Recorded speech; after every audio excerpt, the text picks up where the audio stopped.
Walang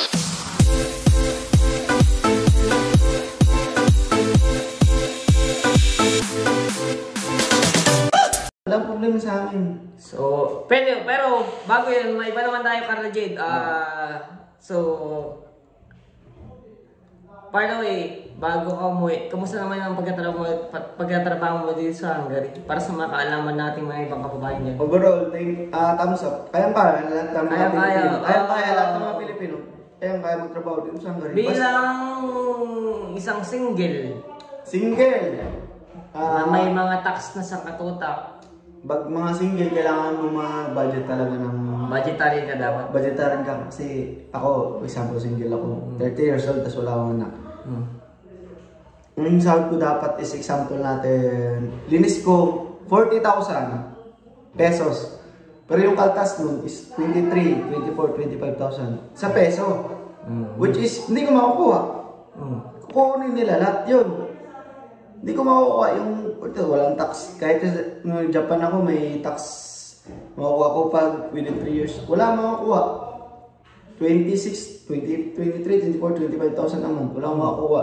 Which is unfair sa akin. Pero hindi unfair kasi yun yung rules na Hungary ngayon. Yung kinukuha nila. Kaya, pag single ka dito, tas nasa 30s plus ka na, tas may kung ka na sa Pilipinas, may kalibin ka, may asawa ka na, pero wala kang anak. Kaya kailangan mong maging vegetarian talaga. Ganun ba pala ka pa? Vegetarian ka kasi ako, vegetarian ako. Ako ngayon, papauwiin ako ng sa Pilipinas. Wala sana ako pinakakuan kung may ipon ako, pero wala akong ipon, pauwiin ako. Wala naman, no choice naman. So, maliban doon, total na experience mo naman ka sa Hungary. Kamusta naman yung cost of living naman dito? Yung mga presyo ng baboy, yung mga presyo ng mga alak, yung mga presyo ng mga anik-anik. Hindi, cost of living, experience ko, cost of living sa Hungary, sa Japan. Ay, may pa mga idol, ex-Japan pala rin to si Carla Jade, yan. Japan and Hungary is dito. Tapos yung Philippines, medyo pinakababa. Parang Japan pinaka-higher. Ito yung Philippines, ito yung Hungary. Kaya yung cost of living sa Hungary, medyo ganito lang yung sa Philippines. Kaya okay. Okay po sa thumbs up. Kasi po, yung for example natin, yung bigas namin sa Hungary, libre. Ng company. Binibigyan ng company. Sa Japan, yung bigas namin, gano'ng binabayaran namin? 5,000 per, palagay na 7,000 per month. Peso. Di ba? Bigas pa lang. 7,000 pesos sa Japan? Bigas pa lang yun. Bigas lang yun? Bigas lang yun. Kasi yung bigas ng Japan naman, masarap. Puro jasmine yun. Sobra pa sa jasmine. Laking butil.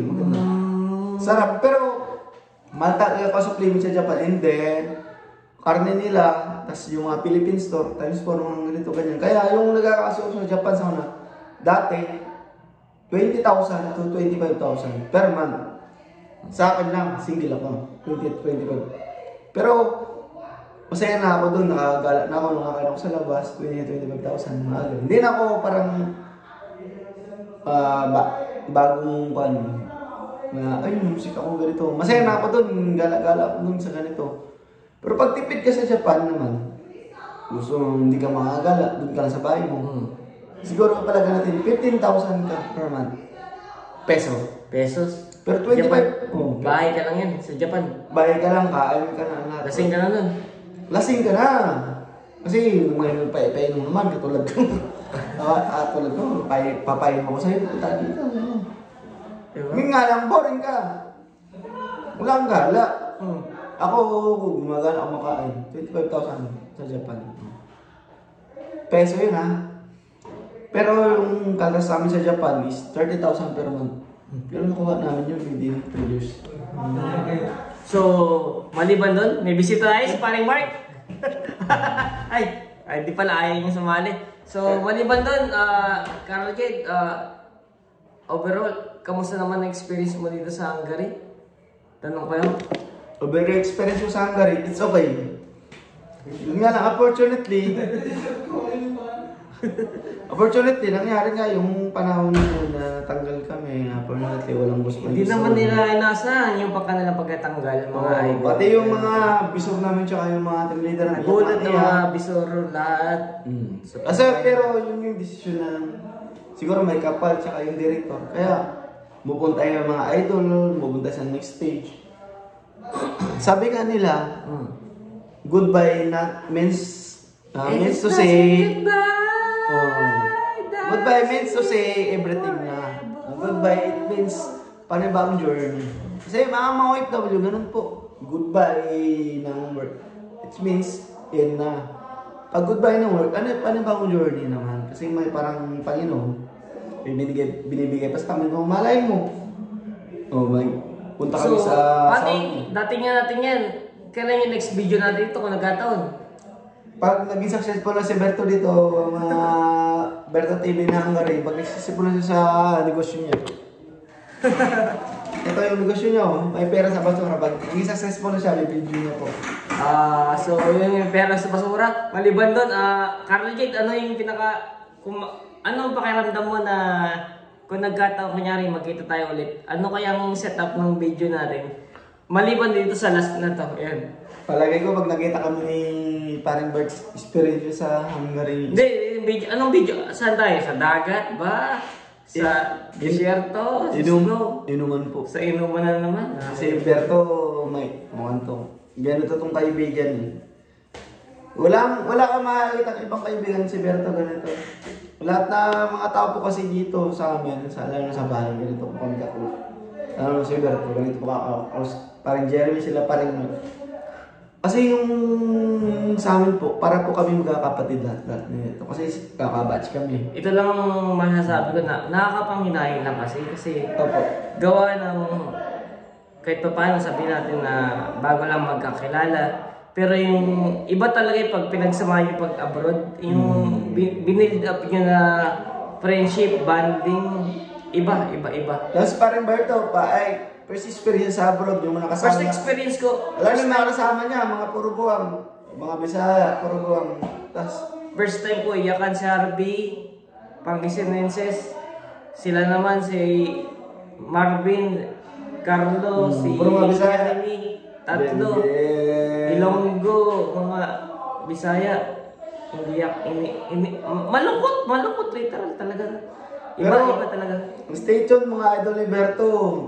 Susunod na vlog, makikita nyo. Promise namin yan. Nandun na kami sa pinaka-pinnacle ng call. Kasi sabi nga nila, goodbye doesn't mean forever. Forever. Goodbye means everything na naman. Nag-recycle na lang sa buhay. Kasi ganun tayo mga OFW. Wala tayong permis sa buhay. Kailangan natin mag-improve sa buhay. Pero basta kung saan man tayo dalhin ng panahon, ganun kasimple. Saan tayo dalhin ng panahon? Hindi, walang problema kasi alam naman tayo resilience sa mga OFW.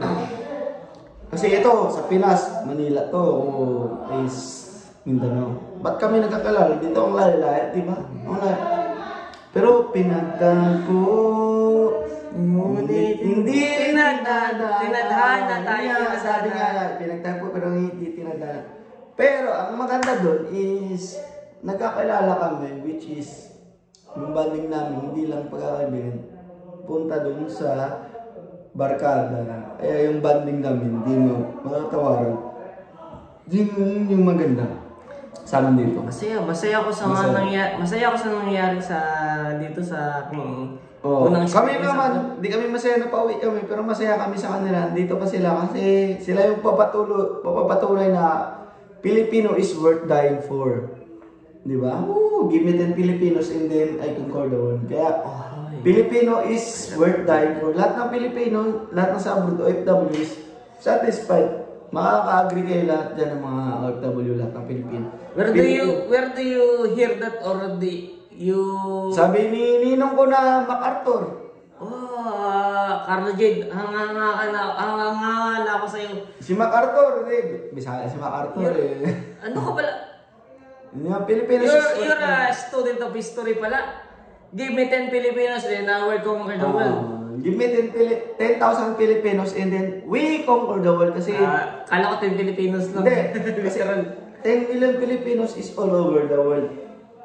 We conquer the world kasi tayo yung mga OFW, bagong bayan. 10 million Filipinos all over the world. Na-conquer na natin yung world. So, di ba? So, yun na. May visit na si paring Mark. Which Mark? Kaway ka naman dito. Minsan. Hello! Kalbo! Kalbo! Siya pala, paalam na tropa namin. Bawasan na yung Paring Mike! Bawasan ang kaibigan namin. Hindi. Kahit naman ngayon, bawas na. Pero forever naman to. Pag napunta ko na ang Pasig, paring Mike ang mukhaan ko. Sige. Pasig! Quezon! Uy! Quezon mo Makati. Ay, ito. Hindi ka na Makati. Cavite. Hindi na ito Makati. Ito, tagig curse na to eh. Pero next vlog ni Berto, mga kaibigan. Kami iyak man naman kami kasi for goodbye. Huwag kayong magtataka kung magkikita kami. Next vlog ni Berto, magkikita kami sa next. Hindi, tandaan niyo yung mukha namin tatlo to. Yan. Next episode ni Berto Vlog TV. Oh. Tandaan niyo yan. Tandaan niyo kami. For goods Tandaan niyo yan. na. Kaibigan. Magkikita yung mga mukha na yan. For goods na. Kahit man lang dito sa Hungary, pero Europe. Promise yan. Europe next time. Europe next time. Hindi na ako si Kalbo, si Papa Gis. Europe next time is which is means na si paring Mark, si Berto, ako is may magandang sahod na. Kakasama ulit kami. Sama ulit kami. Tandaan nyo yan. Kaya, anong masabi Bert sa panguling kan? So, yun nga mga idol. Ang aking last message. Mag-ingat tayo palagi at gabayan nyo kami palagi. Ingat sila Carlo J. Mahal na mahal. Oh, huwag mo pasay. Yan. Mga kalakal natin, mga kalakal yan. Sige, tayo. Hanggang maaari. 54 Yan, 54 rin. 7 pesos. Maging masinop tayo mga idol. Mindset lang tayo. Ito bati bagong side natin sa Hungary. Yung tali na shoot ko, baliktad. Sa likod. Ano to? Hindi ko alam kung paano mag-shoot po yan. So yun nga mga idol. So, Carlo J, ingat ka palagi. Carlo J and Jeremy Marvin and Louis. Sign off in Hungary. Pero saludo sa mga OFW. Ingat kayo doon ha. Paring Kita Mike. sa'yo. Patikim ako ng tuna. Signing off sa mga OFW ng Hungary, pero saludo pa rin sa lahat ng OFW ng Hungary. Mabuhay kayo, tsaka... Tuna. Ayun, tuna. Pinaka the best. Buy one take all. Pag-uwi. Pero lahat nun, Jinsan. Tuna. Jinsan. signing off sa lahat ng OFW sa Hungary, saludo ko. Signing off. Sa inyo Kainlog lahat. TV, Also, Kainlog TV. Kainlog at saka Salami TV. Salami TV. Signing off ako kasi uwi na kami. And then, yung sabi ko nga sa inyo, goodbye means hindi na katapusan kasi yung goodbye is another journey sa life. Which means, another journey. Makakita nyo pa kami si Berto. Sunod na vlog ni Berto, ako tsaka ito, makikita pa kami. Bye-bye!